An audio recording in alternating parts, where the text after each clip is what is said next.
After a series of large-scale U.S. strikes on Venezuela, U.S. President Donald Trump has said Venezuelan President Nicolás Maduro and his wife were captured and flown out of the country. The extraordinary nighttime operation was confirmed by Trump on social media a few hours after the attack. Multiple explosions were heard across Venezuela's capital, Caracas, in the early hours of Saturday, as Maduro's government accused the United States of attacking civilian and military installations. They called it an imperialist attack and urged citizens to take to the streets. El gobierno bolivariano llama a todas las fuerzas sociales y políticas del país a activar los planes de movilización y repudiar este ataque imperialista. El pueblo de Venezuela y su Fuerza Armada Nacional Bolivariana, en perfecta fusión popular, militar, policial, se encuentran desplegados para garantizar la soberanía y la paz. Trump had threatened for months that he could soon order strikes on targets on Venezuelan land. The U.S. military has conducted strikes on alleged drug smuggling boats in the Caribbean and Eastern Pacific Ocean since September. Maduro earlier in the week decried the U.S. military operations as a thinly veiled effort to oust him from power and gain access to the country's oil reserves.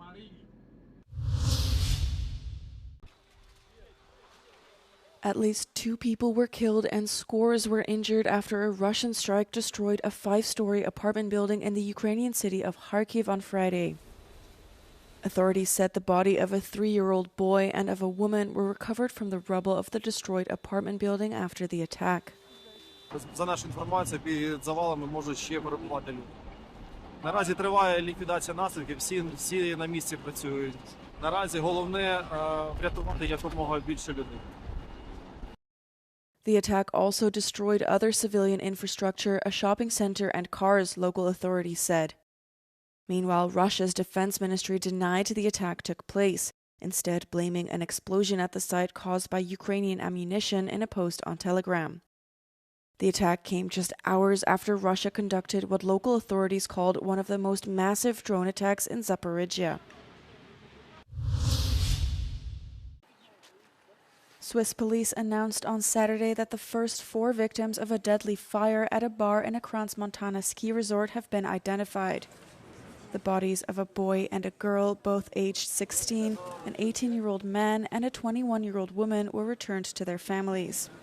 But many families are still facing an agonizing wait for news about their missing loved ones, many of them minors. Imaginez-vous les parents qui s'attachent à la plus petite possibilité de survivance, même la plus incroyable.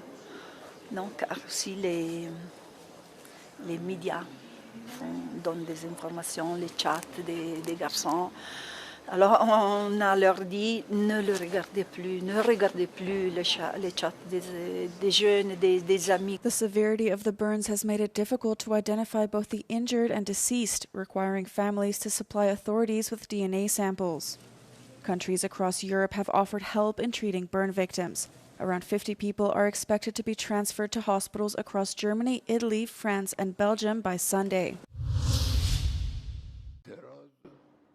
Iran's supreme leader Ayatollah Ali Khamenei said on Saturday that, quote, rioters must be put in their place, amid a week-long protest which has already seen at least 10 people killed. The Ayatollah also blamed the collapse of the Iranian rial on what he called the enemy. ما با معترض حرف میزنیم، باید حرف بزنن مسئولین با معترض، اما با اغتشاشگر حرف زدن فایده ای نداره. اغتشاشگر رو باید به جای خودش نشاند. On Friday, US President Donald Trump said that Washington would come to the protesters' rescue if Tehran kills peaceful demonstrators. Iran's Foreign Minister Abbas Araghchi called Trump's comments reckless and dangerous, adding that Iran's armed forces were on standby and know exactly where to aim in the event of an attack.